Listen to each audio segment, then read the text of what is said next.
My greedy daughter-in-law excluded me from the family vacation list in order to pursue a vacation at the nursing home. However, the flight attendant informed her that first class was reserved for the airline owner when she attempted to board the plane. I am delighted to have you here. Please continue to read my narrative until the conclusion and provide feedback on the city from which you are viewing it. I am aware of the extent to which my narrative has progressed, Estelle, and at the age of 65. I entertained the notion. The phone call arrived on a day that I had seen enough of life's cruelties to be prepared for anything. However, I was mistaken. On Tuesday morning, while I was tending to the small garden located behind the modest duplex, I had resided there since that time.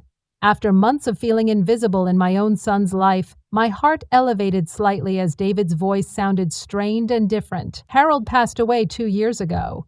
We need to discuss the family vacation, Mom. Perhaps this was my opportunity to reconnect, David, and spend time with my 2 granddaughters. Emma and Sophie has been in existence since. Harold's funeral family gatherings were becoming progressively scarce, and when they did occur, they were exceedingly infrequent. I felt more like an outsider than a grandmother. Oh, that sounds delightful, darling. Where are we considering going? There was a lengthy, uncomfortable pause that caused my stomach to tighten. Well, that's the issue. The mayor's mother and I have been strategizing for this excursion. It has been in Hawaii for months. It is primarily a couple's activity where the adults are the only ones who are remaining with the females. The words of Mar's parents struck me like a physical strike. I tightened my grasp on the phone and instinctively reached for the garden fence to steady myself. I noticed that my voice was softer than usual. I intended to inquire as to when you reached this conclusion, as I could hear another pause. However, the mayor's voice can be heard in the background. The words she was uttering were incomprehensible to me, and her expression indicated that she was not in my favor. Mom, we simply do not have the opportunity to spend time alone anymore due to work, the children, and all the other responsibilities that we require. I truly understood that young couples needed to spend time together, but the manner in which he expressed it and the tone of his voice conveyed a slight feeling of irritation. It was preposterous for me to even aspire to be included, as it would have cut deeper than any weapon. Estelle's voice was syrupy sweet, as it always was when she was about to deliver a blow wrapped in artificial compassion, David. However, he was not finished yet. The mayor had taken the phone. You 2 deserve your time together. I was conversing with a friend and we were discussing whether it would be beneficial for you to explore alternative living arrangements. I was immediately taken aback by the suggestion that you live in a retirement community that provides additional support. These communities are known for their inviting atmosphere, where you can socialize with individuals of your own age and participate in organized activities. You would not be required to maintain a residence or prepare meals for yourself. The words lingered in the air like poison, and I was aware that she was referring to a nursing home. The mayor laughed with that tinkling laugh that she reserved for when she thought she was being clever. Oh, but it was not a nursing home. Estelle, consider it more of a vacation resort for seniors. You could opt to take your own mini vacation while we are there. The malice in her proposal was magnificent in Hawaii. I was a woman who had raised her son, buried her husband, and maintained her independence despite the challenges life had hurled at her, but she was instructed to go to an old people's home while they flew off to Paradise, Mayor. I do not believe so. David's voice was barely audible, but she interrupted him. He concurred that it might be beneficial for you to investigate your options, honey. My son's silence was more powerful than any words could have been. He was not going to defend me or stand up to his wife at that time. I experienced a greater sense of isolation than I had even in the bleak days that followed. I have observed Harold's passing. I repeated my statement, my voice remaining steady despite the tremor in my hands. I hope you 2 have a wonderful time. I terminated the call before either of them could respond as I stood in my garden surrounded by roses. Harold and 20 years ago, I had planted with my partner. I experienced a sensation of something breaking within me, not my spirit, which had been tested too many times to be readily shattered. but rather an entirely different entity, the final thread of illusion.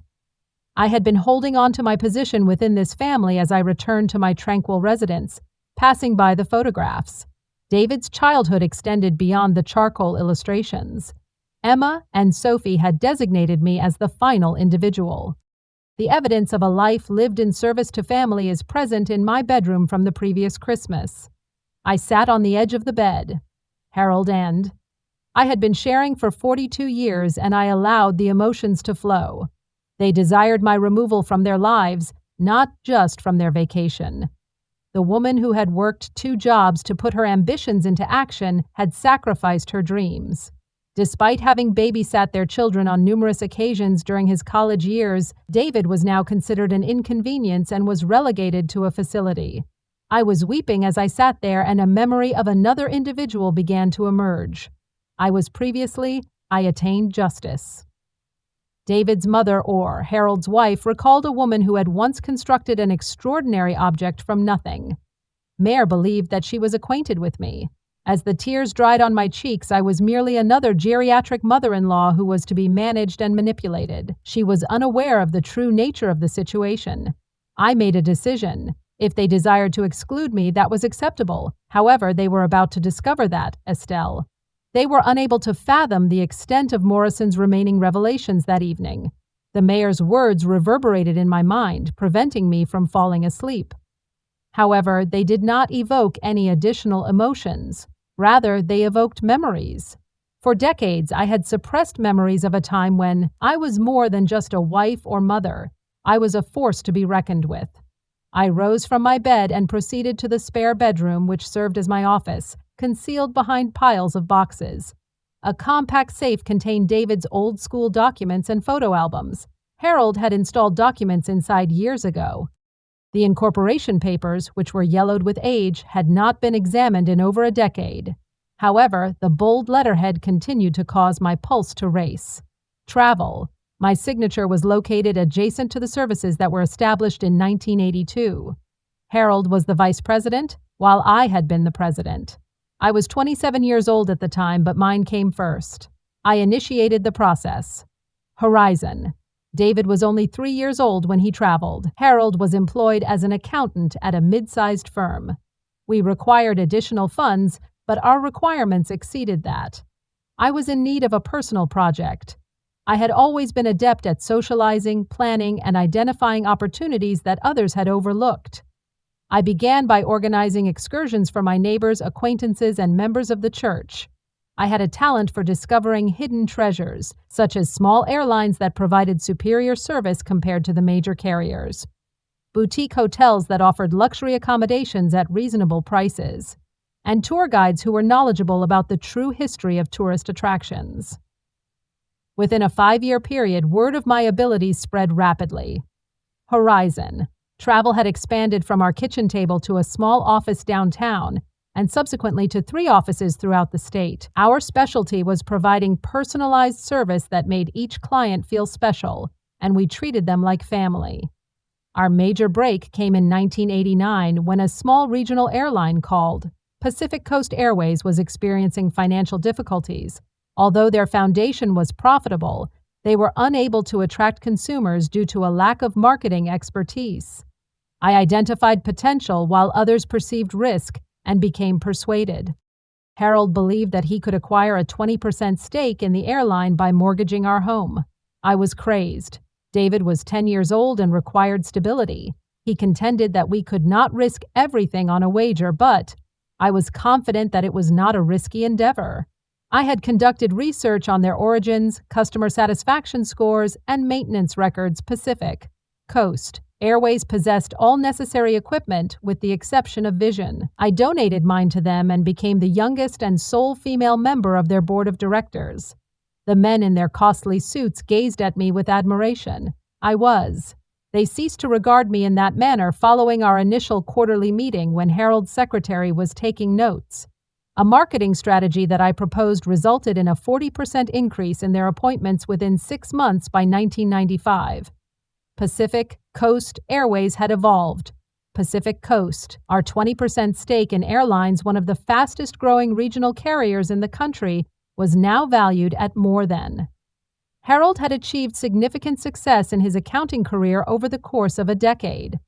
However, this success came at a cost. I was required to travel frequently to meet with investors and supervise the expansion into new markets. David spent more evenings with babysitters than with me. Harold began to complain that he felt like a single parent. The breaking point occurred when, at the age of 13, David participated in a school production, Peter Pan, and he had been rehearsing his lines for weeks, and he was ecstatic to see me watch him soar across the stage. I was present. Seattle was in the process of concluding an agreement that would broaden our routes to the region that week. The night of the performance, Harold contacted me from the Northwest. David had forgotten his lines and was standing on the stage, gazing out at the audience. I was unable to see Harold's expression, but he claimed that he could see the precise moment our son's heart shattered. The following morning, I returned and discovered the scene. David remains in his bedroom, Peter, crying while wearing a Pan costume. I attempted to embrace him, but he withdrew. You failed to observe it. I waited for you to arrive, but you were not present that evening, Mom. I made a decision that would have a profound impact on everything. I convened an emergency board meeting and announced it. I was disposing of my shares, Pacific Coast. The board considered airlines. Harold contemplated that I was experiencing a mental collapse. I had lost my mind. The offer on the table was substantial enough to secure our family's future, but it required me to leave the company. It was as though I had severed a limb, but I had constructed it. I succeeded in selling everything and resigning from the business world, as David's mother was more important to him. I persuaded myself that being present during his adolescent years was more valuable than any quantity of money, as I required corporate success. I refrained from disclosing. Harold, what is your name? I never disclosed that information to anyone.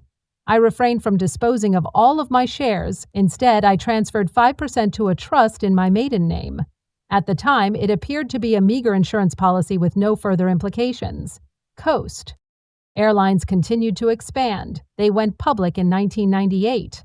They acquired smaller competitors throughout the 2000s. They survived the post-9/11 crisis by adapting more rapidly than their larger competitors. By 2010, they were a major player in the airline industry, recognized for their innovative routing and exceptional customer service. They held a 5% stake. I had retained it, and it was now worth more than the average person would earn in a lifetime. I never handled it. It remained in place, accumulating value. I concentrated on my roles as a wife and mother. It was my conviction that my family required the following. After Harold's passing, the attorneys responsible for his estate were astounded to learn of the trust. I had never claimed the dividends, nor had I even acknowledged the asset. However, the dividends had grown into a fortune.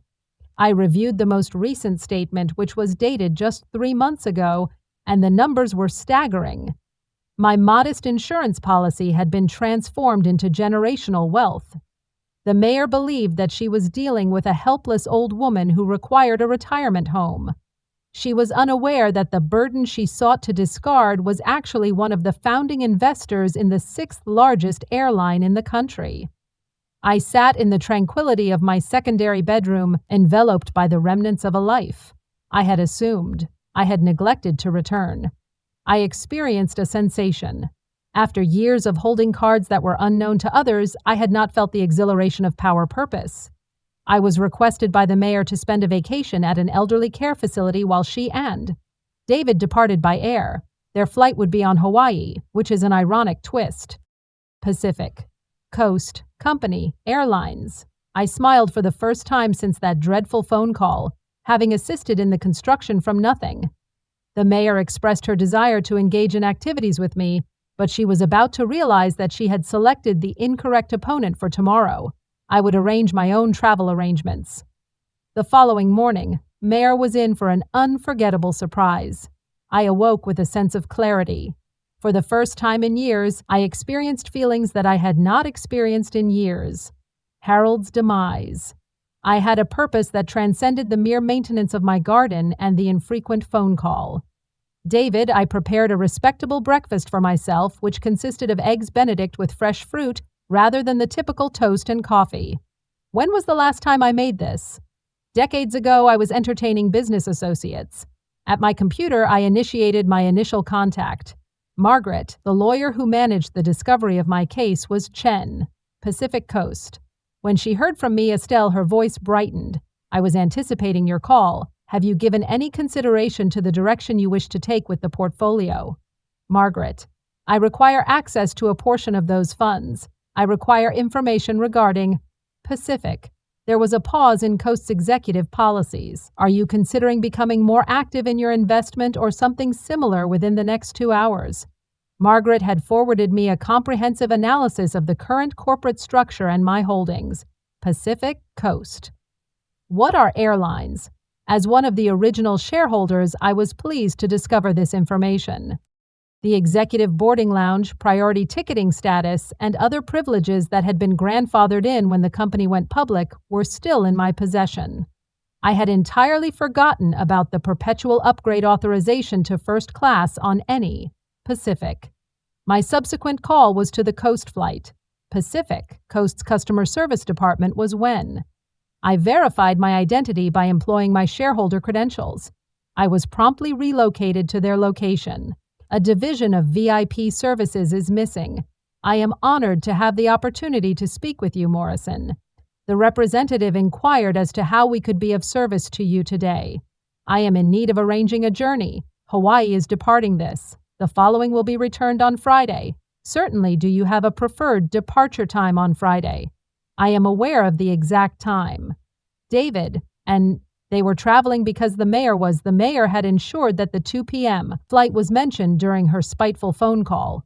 My final call was to a boutique hotel in Honolulu, and I have you confirmed in first-class seat 2A as one of our founding shareholders. There is no penalty for this booking.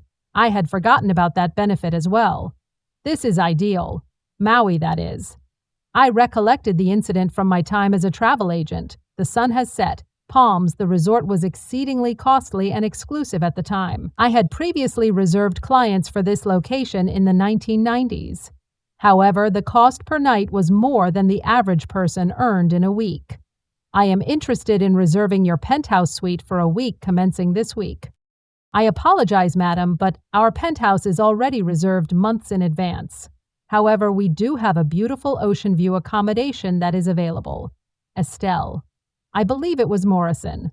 Another pause ensues before I proceed to type, "Oh my goodness, I possess priority booking status. Yes, Miss Morrison, the penthouse is yours. It is our delight to host you once more. Although I had never stayed there myself, it appears that the resort recognized me from the dozens of previous visits. VIP clientele. Over the years, I had directed them their way. Thursday evening. I was prepared and had gone shopping for the first time in years, purchasing clothing that evoked the image of a successful businesswoman. I was fully packed and prepared. I had previously been the inconspicuous widow. I would assume the form of a silk scarf, refined trousers, and a pristine white linen blazer. Pacific Coast's distinctive blue color is a discreet reference to my affiliation with the airline. I had not disclosed my intentions to anyone. David is not. The mayor is not even my neighbor. Typically, Mrs. Peterson was responsible for watering my plants. Friday morning arrived gray and drizzly, but my mood was buoyant. I opted to hire a taxi rather than drive to the airport myself, as there was no purpose in leaving my car in long-term parking. I was away, and I wanted this to be a complete surprise. I could afford the convenience of door-to-door service, and the taxi driver was engaging in conversation as he inquired about my destination. I informed him. He whistled in appreciation, expressing his gratitude for the opportunity to vacation in Hawaii. I responded by reflecting on the expression on her face. Mar's expression changed when she recognized me at the airport. I bypassed the standard check-in lines and proceeded directly to the first-class counter. The agent's eyes widened when she recognized my name in the system. Miss Morrison, what an honor. You are all set. Would you like to wait in our executive lounge? I inquired. The lounge was a world away from the crowded gates outside, featuring leather chairs, complimentary drinks, and floor-to-ceiling windows that overlooked the runway. I settled in with a cup of coffee and observed the planes taxiing back and forth, recalling the early days. Pacific. At 1:30, the announcement of boarding for my first-class flight was made, and the blue and silver livery of Coast filled me with pride. I was one of the first passengers to board the aircraft. I occupied seat 2A and accepted a goblet of champagne from the flight attendant. As the boarding process proceeded, economy passengers filed toward the rear of the aircraft. I was reading a magazine at the time. I detected voices that were familiar as they approached the first-class cabin. "Excuse me. I believe there has been an error." The mayor's voice was irritated. I gazed up to identify our seats. The mayor, who was holding a boarding pass, stood in the aisle, peering at a flight attendant who was behind her. "David appears to be humiliated by his wife's demeanor." "I apologize, madam, but you have been allocated seats 12B and 12. I expressly requested first class, and it is impossible to obtain a C in Economy Plus." The mayor's face was turning red as she was not accustomed to being told no, particularly in front of other passengers. "This is ridiculous. Do you know who my husband is?" His mother assisted in the establishment of this airline. I nearly choked on my champagne as David looked mortified as he tugged at it. "I booked the flight attendant and checked her tablet. I noticed the request in your file, but first class was fully booked. You are on the upgrade wait list, but no seats became available." Mayor's arm kindly let us proceed to our seats. I demanded to communicate with an administrator because the mayor had not yet completed his duties. "This is entirely unacceptable." I rose from my seat, Mayor. "David, what a delightful surprise." Both of them were frozen. David's mouth literally fell open, and the mayor appeared to have seen a ghost. His voice was scarcely audible, and his mother inquired, "What have you been doing here before?" I was able to respond to the flight attendant who had been assisting her. I was approached by the mayor's complaints with a warm smile.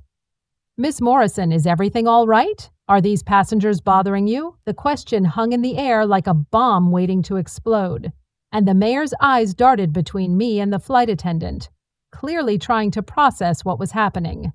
I responded calmly, "Yes, these are my son and daughter-in-law. I am under the impression that they are situated in the economy section." The flight attendant indicated that they are in seats 12B and 12. "If you wish to follow me, please use the letter C. I will direct you to your designated area." The mayor was motionless, gazing at me from my first-class seat, where I was enjoying my complimentary warm nuts and champagne. I am perplexed as to how she was able to accomplish this. However, before she could conclude her inquiry, another flight attendant approached, this one wearing the distinctive senior cabin crew uniform. "Her name is Ms. Morrison. Sarah. On behalf of Chen, your flight attendant today. Captain. Rodriguez and the entire crew extend a warm welcome aboard. We are privileged to have you, Pacific." The silence that ensued was a result of Coast's founding shareholders flying with us today. As I observed Sarah's announcement, I was struck by its silence. The face of Mayor was a mixture of bewilderment, astonishment, and a sense of urgency. David stood with his mouth open, attempting to comprehend the information he had just heard from the founding shareholder. The mayor's voice was a squeak, and Sarah smiled affectionately. "Oh, yes. Ms. Morrison played a critical role in Pacific. We have a beautiful tribute to Coast's early development and the other founders at our corporate headquarters." I could almost see the cogs rotating in. May's mind was consumed with the task of reconciling the image of the helpless old woman she had previously dismissed with the new information that the woman she had recommended for a nursing home was being treated like royalty by the airline staff. His mother, David, finally found his voice and said, "I don't understand how you are here. How are you in first class before?" I was able to respond when the captain's voice was heard over the intercom. "Ladies and gentlemen, we are honored to have a very special passenger with us today, Miss Estelle. Morrison is one of them. Pacific Coast. The investors who founded the airline are accompanying us.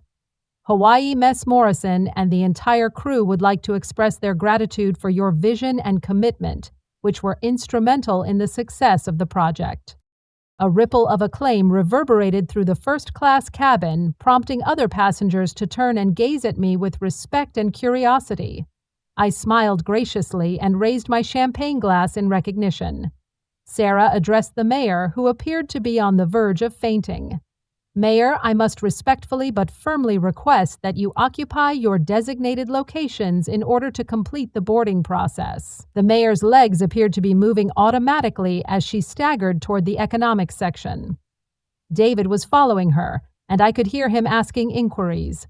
His voice was urgent and perplexed. The mayor was in a state of shock as the aircraft taxied for departure. She was not responding. I reclined in my plush seat and permitted myself a fleeting smile as I observed this. It was worth every penny of this journey to see Mar's countenance. Even after we had attained cruising altitude, 20 minutes into the flight, I had not yet spent any pennies.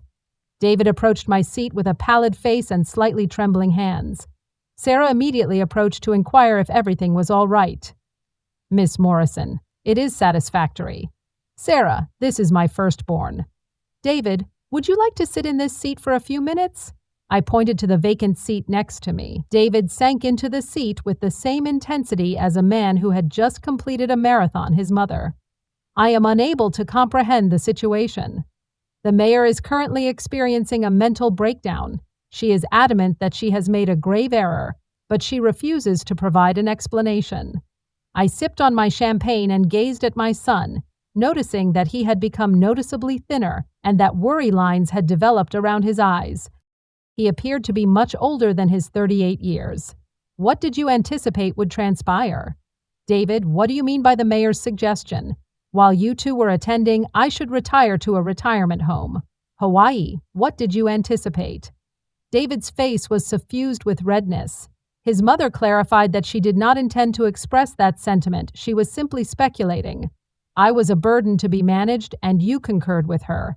However, I did not concur. I was unsure of how to address the situation, so I examined his face in an attempt to locate the young boy who would curl up next to me during his nightmares, who would recount his day at school and would gaze at me with such affection. I am capable of resolving any issue, David. What is your understanding of my life prior to your birth? He frowned. I am aware that you and your father met in college. You briefly worked as a travel agent before returning to your home to care for me. That is all. Yes, you were a mother who took care of the house, me, and occasionally assisted your father with his business. The words were more painful than anything. It was what I had anticipated in his mind. David, were you aware that I had never been anything more than a custodian and a support system for the aspirations of others? I constructed Pacific, Coast, come on, airlines, he chuckled uneasily. I reached into my pocketbook and extracted one of the old incorporation documents, Mom. That is inconceivable. David's eyes dilated as he read my name at the top of the page, and my signature was beside it, which Margaret had copied for me. Harold murmured, "This cannot be real." However, it is. I began with nothing more than an idea and a conviction that individuals merited superior travel experiences, including your father. I mortgaged our house, took every conceivable risk, and constructed something extraordinary. However, why did you never inform me of your decision to relinquish it? The agony in his voice nearly broke my resolve, as it seemed that you required my assistance more than ever.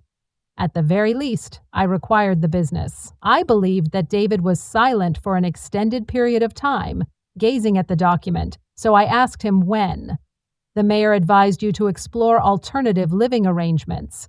She was suggesting that a woman who assisted in the construction of a billion-dollar airline be placed in a nursing home due to her inconvenience. David's face was immersed in his hands, and his mother was indignant. I am deeply regretful. I was unaware that the mayor was unaware of the situation. It is impossible for her to have been unaware of the situation, could she? David has known me for years. I have never been able to do anything. He gazed upwards at me whenever I was incapable of self-care or making independent decisions. I could see the realization dawning in his eyes. Mar's suggestion had not been based on my actual capabilities or needs. Rather, it had been based on her desire to completely remove me from their lives. She was aware of what she was doing, and I continued gently. She saw an opportunity to remove the mother-in-law she had always resented, and she seized it. The question is, why did you allow her to remain? David's shoulders slumped, and I am unsure, I suppose. I have become accustomed to maintaining harmony and avoiding conflict. I felt a sliver of sympathy for my son, even in the midst of my wrath, as he had traded his backbone for domestic tranquility and was now discovering the true cost of that bargain. The mayor becomes so enraged when things do not go her way, and it is more convenient to comply with her wishes. I require your comprehension of the events that transpired this week, including the phone call, the retirement home recommendation, and your subsequent silence. I required your support, and it transformed our relationship. His eyes were filled with apprehension, and he wondered what you were referring to. I was able to respond when the mayor appeared at the end of our row. Her face was blotchy from weeping, and her hands were clenched into fists at her sides. "I need to talk to you," she said, but she was not looking at me. David Sarah promptly approached. "Ma'am, you must return to your seat. The seat belt indicator is illuminated. It is satisfactory." "Sarah," I replied in a composed manner. "Mrs. Morrison will need to make this fast decision." The mayor's face turned pallid when I used her formal name instead of the casual mayor. I had consistently employed it in the past. "Estelle." Her voice began to shake, and I observed her with a steady gaze. "I believe there has been a misunderstanding." "I do not believe that there has been any misunderstanding. You have demonstrated your true self to me, and now you are apprehensive about the repercussions, as you are unable to comprehend the pressure." The mayor's mouth opened and closed like a fish gasping for oxygen. "And I am under the stress of managing everything, including managing me out of your life."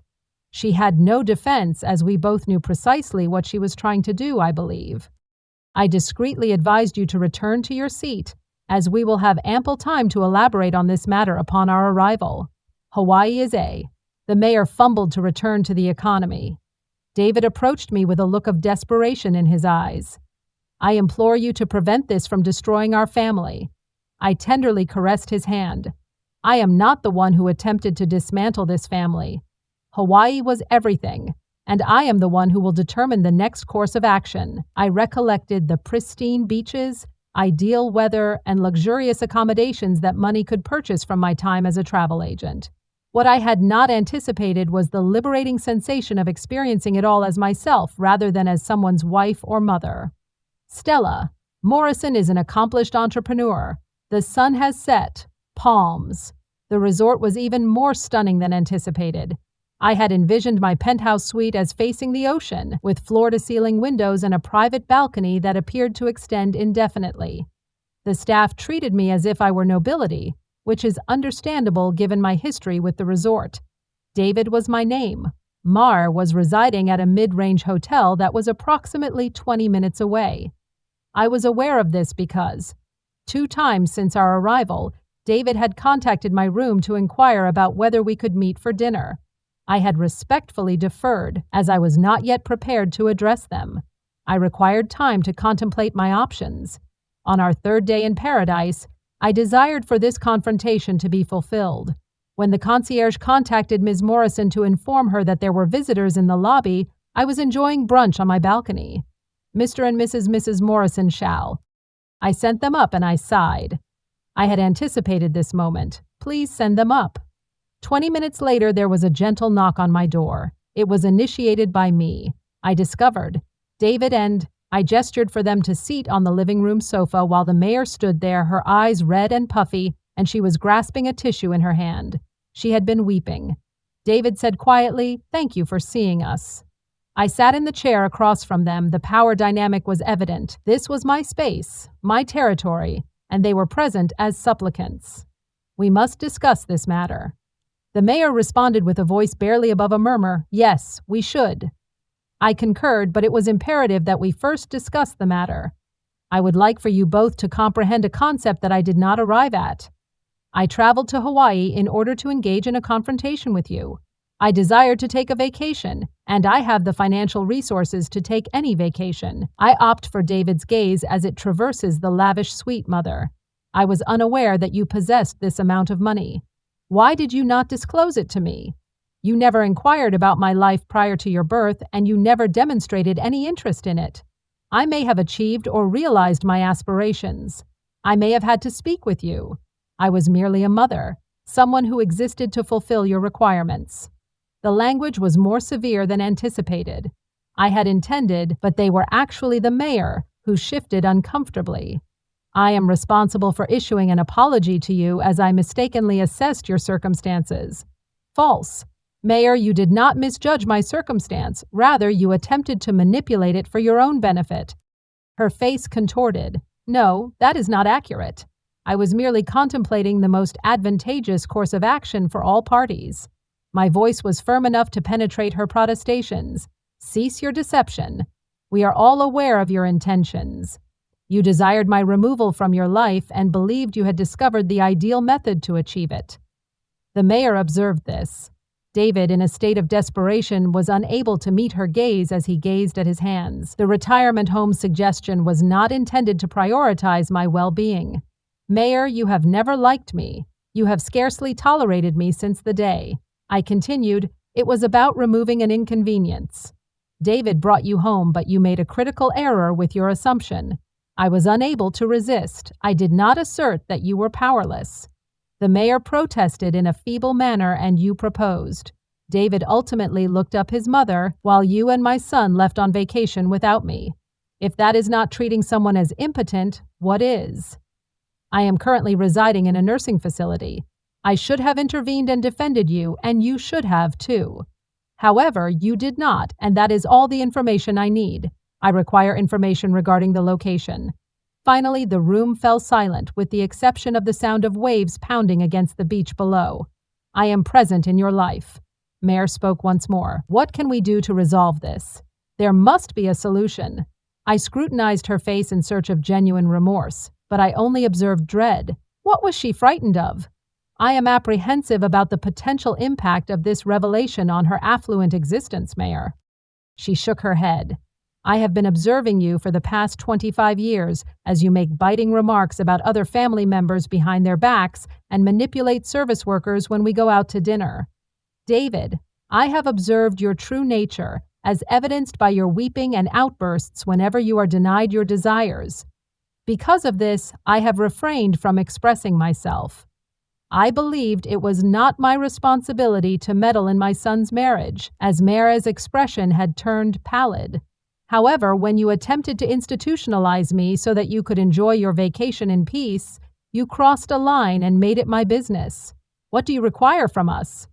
The truth was that I stood up and walked to the window where David inquired with his lifeless voice. I gazed out at the ocean. Unfortunately, I was uncertain as to what.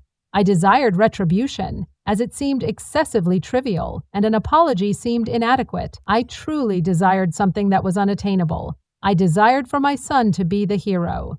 I have reared him to be honest, and I prefer it that way. I stated finally, Mayor, complete honesty. I would like you to inform me. David, the precise reason you recommended the retirement home was not a sanitized version of the idea that it might be beneficial for me. The real reason Mar's hands began to shake was Estelle. Please refrain from making me the real reason. Mayor was the subject of her gaze. David then turned to me and she was weeping. I wanted you gone, she murmured. I've wanted you gone for years, every time you come over, every time you call. David mentions your name. I am under the impression that you are evaluating me. I am inadequate, as it were. I was convinced that you would solve the issue by confining me, as I would never be the daughter-in-law you desired. I believed that if you were in a different location with other individuals of your age, you might be more content. Perhaps we would all be happier. David was gazing at his wife as if she were something he had never seen before. Mayor, how could you believe that was acceptable? I was in a state of panic when she suddenly blurted out, "Do you know what it is like to live in the shadow of the perfect mother? Every story you share about your childhood, every time you discuss how fantastic she was and how much she sacrificed for you, it makes me feel like garbage no matter what. In fact, I do. I will never be able to compare to the brutal honesty, but it was what it was. Instead of attempting to establish a relationship with me, I had requested it. I whispered, "You have resolved to eliminate me entirely." The mayor nodded incongruously and I turned to him. "David, and you, what is your candid response to her suggestion that I reside in a home?" David's voice was scarcely perceptible as it was less taxing than engaging in a heated argument with her. The mayor becomes extremely agitated when events do not go according to her plan. I have just I desired peace in my home, even if it meant sacrificing my own interests. He nodded, unable to look at me. I felt a sense of peace settle in my chest, not forgiveness, but understanding. My son had evolved into a man who pursued the path of least resistance, even if it resulted in cruelty. Mare had evolved into a woman whose insecurities had rendered her vindictive. I had become a mother who had been reticent for an extended period of time about an excessive number of matters. I said, returning to my seat, "Now we all know where we stand." 6 months later, I was situated on the veranda of my new residence, Carmel by the sea. Paint the sea while viewing the sunset. Pacific. The house was ideal, with a garden and panoramic ocean views, and was not overly large, yet refined and comfortable. The ocean was a beautiful hue of gold and crimson. The roses could be cultivated by me. Harold and I had always adored it, and I had purchased it with cash 2 weeks after my return. Hawaii. The decision was not made impulsively during the final days in paradise following the excruciating honesty session with David, the mayor. I had conducted an extensive amount of contemplation regarding the matter. I desired for the remainder of my existence to resemble the one I had lived, returning to the diminutive duplex where I had been steadily disintegrating. The answer was a surprisingly unambiguous no. I had spent 40 years putting the needs of others before my own, and I had given up my business enterprise to be present. I wished to continue being treated as an afterthought by my own family. I had spent 2 years after David's adolescent years, only to discover that he had grown up to be a man who would discard me for his wife's convenience. Harold's demise was announced after he had lived peacefully, attempting to avoid being a burden. I should have been warehoused in a facility by now.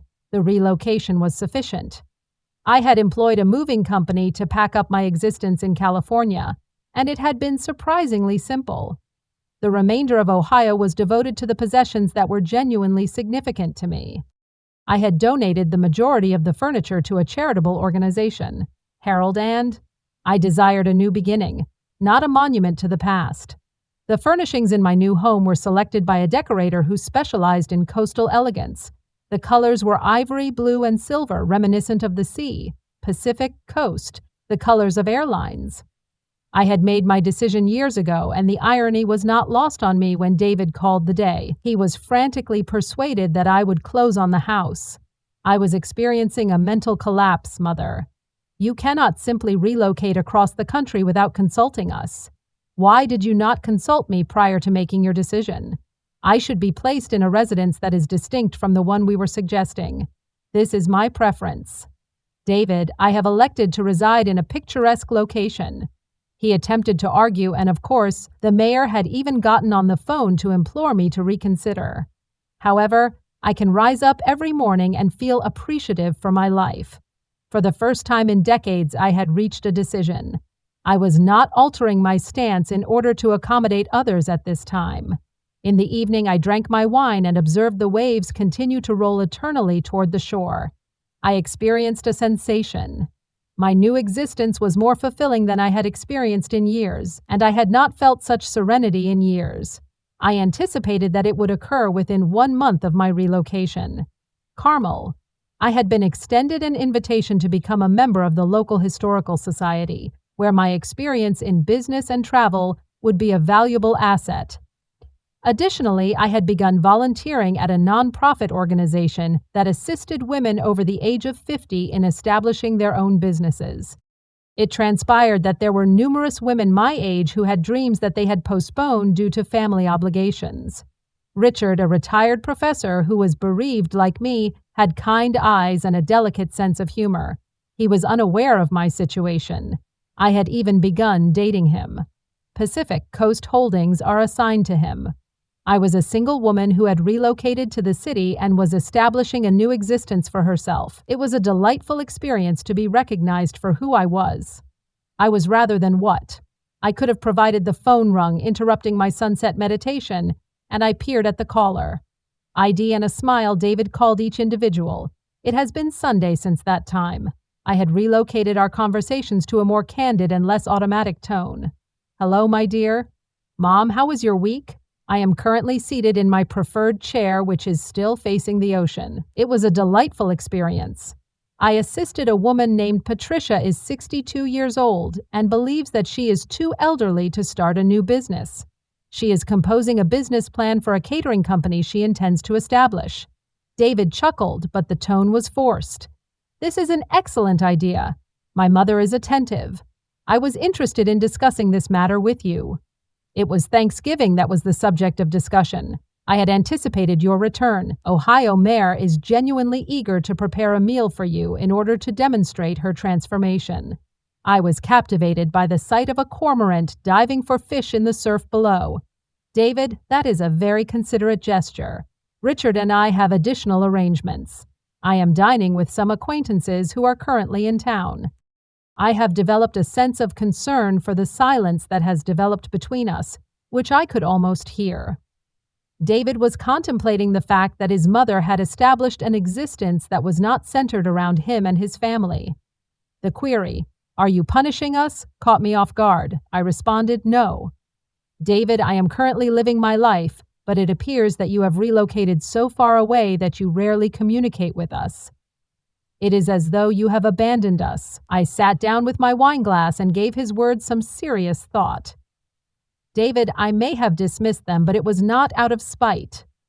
Do you recall when you were a child and would hurl outbursts when you did not receive what you wanted? Because of this, I refrained from succumbing to those outbursts. I was aware that if I did, and you would discover that emotional manipulation was an effective method for achieving your objectives. This is not a form of punishment. It is my refusal to be manipulated. The mayor is sincerely apologetic for the incident, and I am inclined to believe that she is. However, apologizing does not mitigate the consequences, nor does it ensure that she will not attempt to replicate the same behavior in the future. I become inconvenient upon another extended hiatus. Therefore, what does this imply for our relationship? I gazed out at the vast and powerful ocean, which was devoid of human drama. This signifies that we must begin anew on equal terms, no longer presuming that I must accommodate the requirements of others while my own are disregarded. Because of this, I shall remain accessible at all times. I am no longer to be taken for granted, and if we can do so for the first time in the discourse, I have nowhere else to go. I legitimately beamed, and perhaps you could visit me next year. I believe you would enjoy Thanksgiving in this location. The sunsets are truly breathtaking after we have parted ways. I sat in the enveloping darkness, listening to the eternal dialogue between the wind and the waves that would continue tomorrow. Richard and I was en route to San Francisco is scheduled to attend an exhibition at a museum next week. The destination of my flight was, next month, Phoenix will assist another woman of my age in the establishment of her consulting business. Pacific. For the first time in decades, the board of directors of Coast extended an invitation to me to attend their annual meeting. I had contemplated taking an active role in the company once more. I now had genuine choices, not the limited options of convenience and obligation that had characterized my life for so long, but the full spectrum of possibilities that arose from independence and self-respect. Emma and Sophie, one of my granddaughters, had begun to contact me on a regular basis. She was inquisitive about my new life and inquired about the ocean and seals. I occasionally observed that David had informed them from my veranda. I was a significant businesswoman, and they were captivated by this novelized version of their grandmother. Estelle, Sophie had stated during our most recent conversation when I mature. I am also interested in residing by the ocean. You are capable of achieving anything you set your mind to, my dear. I had advised her not to be swayed by anyone. I ultimately retired for the evening. I caught my reflection in the sliding glass door. The woman who was looking at me stood with a more erect posture than she had in years. Her eyes were clearer and her expression was more determined. She appeared to have regained a sense of her own worth. The mayor had attempted to arrange for me to be placed in a nursing home. I was a burden that needed to be managed. However, she had awoken something in me. I was 65 years old and my life was just beginning again, and I had forgotten about the woman who had once created an airline empire from nothing but vision and determination. I intended to live it wholly according to my own terms at this time. I am intrigued by your willingness to listen to my narrative. If you were in my position, What actions would you take? Have you experienced a similar situation? Please share your thoughts in the comments section below. I will be leaving 2 additional stories on the final screen that are channel favorites. They are sure to astonish you. Thank you for viewing until the end.